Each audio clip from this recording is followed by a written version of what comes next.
Et il y a des gaz à effet de serre qui ont été produits par les activités industrielles comme les composés fluorés.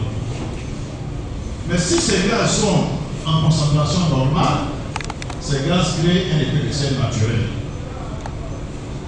Et cet effet de serre naturel permet de maintenir la température à un niveau compatible avec la vie sur la Terre, avec une température moyenne de 15 degrés. Ce qui veut dire que l'effet de serre naturel est normal et important pour la vie sur la Terre. Parce que s'il n'y a pas cet effet de serre naturel, la température moyenne sur la Terre serait de moins 18 degrés. Mais le problème qui se pose, c'est lorsque nous produisons de façon anthropique, de façon humaine, un surplus de gaz à effet de serre qui se retrouve dans l'atmosphère. Et parmi ces gaz, le dioxyde de carbone est le gaz à effet de serre le plus produit par les activités humaines. Il est responsable d'environ 63% du réchauffement de la planète causé par l'homme. Quand nous regardons l'image de droite, on voit les activités humaines, l'industrialisation. On produit suffisamment de fumée de gaz, de CO2 qui se retrouve dans l'atmosphère. Et donc cette production va augmenter la composition normale de CO2 qui se trouvait dans l'atmosphère de façon naturelle. Et c'est ce qui va causer véritablement le problème de réchauffement climatique. Les activités humaines qui conduisent à la production de gaz à effet de serre, nous avons la combustion des énergies fossiles, le charbon, le pétrole, le gaz. Nous avons aussi la disparition des forêts, la déforestation. Nous avons les engrais azotés. Nous avons les gaz fluorés qui sont utilisés. Et quelles sont les conséquences alors du changement climatique? Le changement climatique va entraîner un dérèglement environnemental. On aura des catastrophes naturelles. Et très souvent, quand on regarde la télévision, on entend souvent parler, il y a des inondations un peu partout. Il y a les ouragans, il y a les grandes tempêtes, il y a les incendies de forêt, il y a l'extinction de certaines espèces animales et végétales, il y a la diminution de l'eau potable, il y a la montée du niveau de la mer par la fonte des glaciers, la disparition de certaines îles, parce que la fonte des glaciers va augmenter le niveau de la mer, donc ça peut faire disparaître certaines îles. L'érosion côtière, il y a aussi les canicules. Mais tout cela peut conduire aussi à déclencher des épidémies de maladies. Bien sûr. Ça peut conduire à la malnutrition, à la famine, parce que la sécheresse, donc ça peut conduire à la famine. Les problèmes au niveau de la pêche, les problèmes au niveau de l'agriculture, ça peut entraîner des décès de personnes. Si on parle d'inondation, ça conduit inévitablement à des pertes en vie humaine. Ça conduit à la destruction de biens. Ça conduit à beaucoup de difficultés.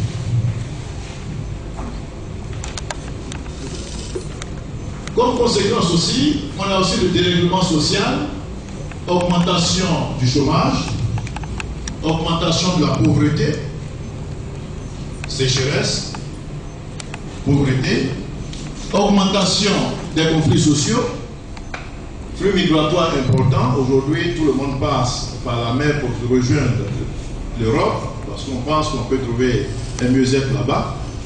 Mais tout ça aussi, ce sont des difficultés que nous rencontrons qui nous amènent à faire ça. Et ça peut être aussi l'effet du changement climatique.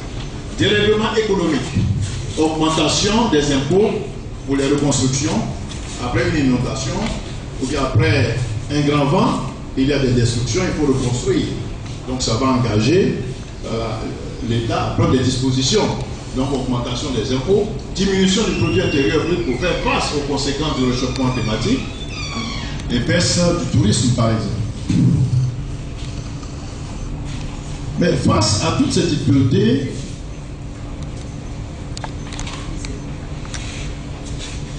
les différentes nations, les différents dirigeants de ce monde et les différents experts commis pour réfléchir sur les questions de climat réfléchissent pour trouver des solutions pour lutter contre véritablement le changement climatique. Et pour lutter contre le changement climatique, il faut mener des actions pour maintenir le réchauffement de la planète en dessous de 2 degrés. Il faut maintenir le réchauffement, il ne faudrait pas que ça augmente de plus de 2 degrés. Et pour ce faire, l'action qu'il faut mener, c'est de faire tout pour réduire l'émission de gaz à effet de serre. On a montré tout à l'heure que ce sont les gaz à effet de serre qui sont à l'origine du changement climatique. Mais il faut poser des actions à réduire les gaz à effet de serre.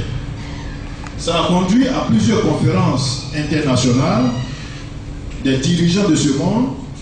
Comme conférence, au cours de ces conférences, il y a eu la Convention cadre des Nations Unies en 1992 qui a réfléchi, qui avait pour but ultime de stabiliser la concentration de gaz à effet de serre dans l'atmosphère.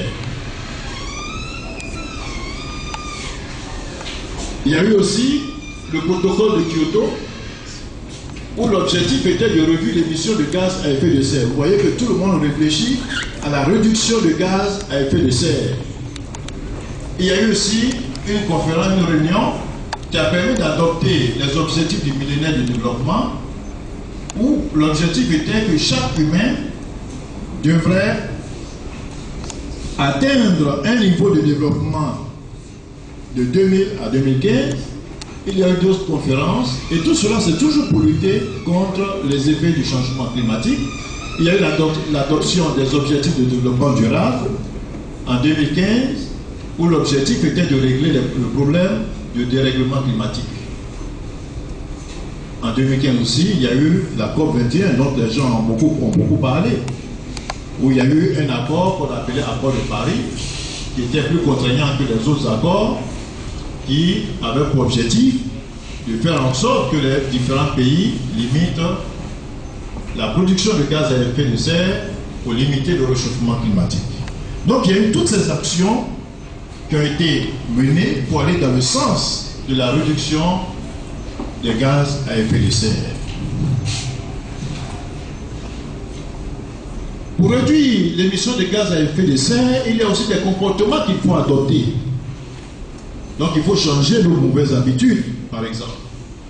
Réduire le gaspillage de l'énergie. Quelquefois, dans la journée, nous avons nos lampadaires qui sont allumés. C'est du gaspillage de l'énergie, il faut éviter cela. Il faut contrôler la consommation électrique à la maison. Il arrive à presque tout le monde de laisser la télévision allumée alors qu'il n'y a personne qui regarde la télévision. Donc tout ça, il faut cesser de le faire. On utilise des appareils électriques qui ne sont toujours pas utiles pour nous. Utiliser des ampoules de basse consommation qu'on appelle des ampoules économiques. Il faut développer des énergies renouvelables, c'est-à-dire utiliser l'énergie solaire, utiliser l'énergie éolienne. C'est l'énergie qui est créée sous l'action du vent. Il faut prendre certaines dispositions pour la population. Il faut donner une éducation adéquate. Il faut aussi donner des emplois adéquats. Il faut limiter les subventions dans les énergies fossiles. Il faut investir dans le transport durable. Il faut investir dans la gestion durable des forêts, des terres, de l'eau. Et il faut faire aussi l'agriculture intelligente. Maintenant, dans cette lutte contre le changement climatique, quelles sont les actions que les jeunes peuvent mener véritablement pour contribuer à la lutte contre le changement climatique? Donc, les jeunes doivent adopter des comportements qui contribuent véritablement à réduire les émissions de gaz à effet de serre. Donc, ce que les jeunes font aujourd'hui, organiser une telle activité, c'est une action que les jeunes doivent mener.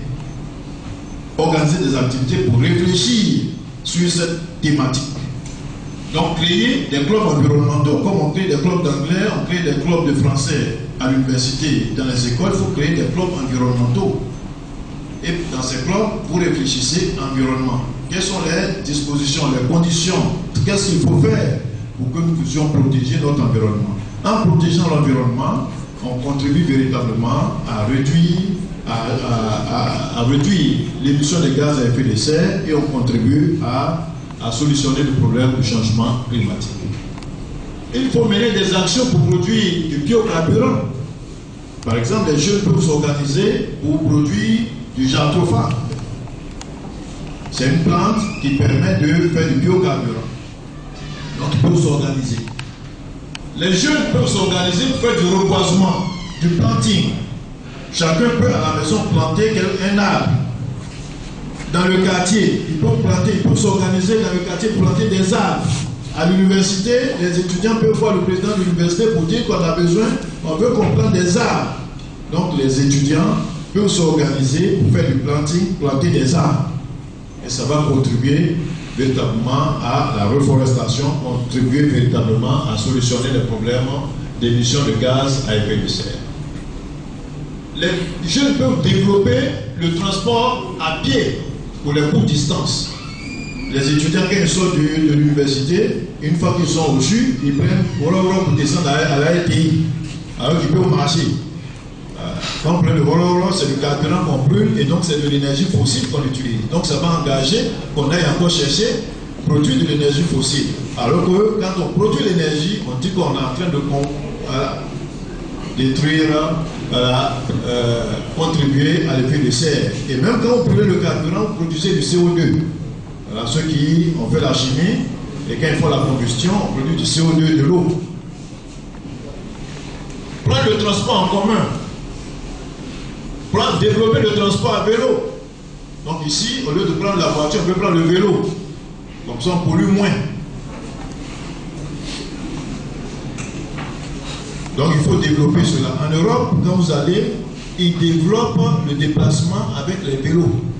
Seulement, il faut que les gouvernants, les pouvoirs publics créent des espaces pour que les gens puissent, des pistes cyclables, pour qu'on puisse utiliser le vélo sur ces pistes. Il faut prendre le transport en commun. Il faut prendre le transport en commun. Si nous sommes 1000 et que 1000 personnes ont des voitures, vous voyez la consommation énergétique. Mais si nous tous nous mettons dans un seul car qui prend 50, 60, 70 personnes, c'est vrai qu'on aurait une consommation énergétique, mais ce sera réduit comparativement à ce que chacun aurait consommé. Il faut collecter les déchets de papier afin de les réutiliser comme brouillon. Donc ça aussi c'est le comportement des étudiants. Vous avez les feuilles, vous les jetez. Dès que vous avez écrit sur une petite partie de la feuille, vous jetez. Il faut utiliser le maximum votre feuille, recto verso. Voilà. Il ne faut pas jeter, il faut les réutiliser. Faire la promotion de l'utilisation des énergies renouvelables. Si nous développons les énergies renouvelables, l'énergie éolienne, il faut faire la sensibilisation. Il faut informer les gens. L'étudiant peut faire de la sensibilisation. Maintenant, on a parlé de planting. On a demandé aux étudiants, je dis que les étudiants peuvent planter des arbres. Mais il faut faire la sensibilisation pour que tout le monde plante des arbres. Donc, vous pouvez mener ces actions. Il faut utiliser moins le papier. Aujourd'hui, nous avons les ordinateurs. On peut prendre des cours sur ordinateur. On peut utiliser moins le papier. Faire les photocopies et impressions au recto et au verso de chaque feuille. Voici des actions, quelquefois on les néglige, mais ce sont des actions qui contribuent véritablement à diminuer l'émission de gaz à effet de serre. Donc à résoudre le problème du changement climatique. Ce sont des comportements, notre mode de vie. On les néglige, mais en réalité, ça passe.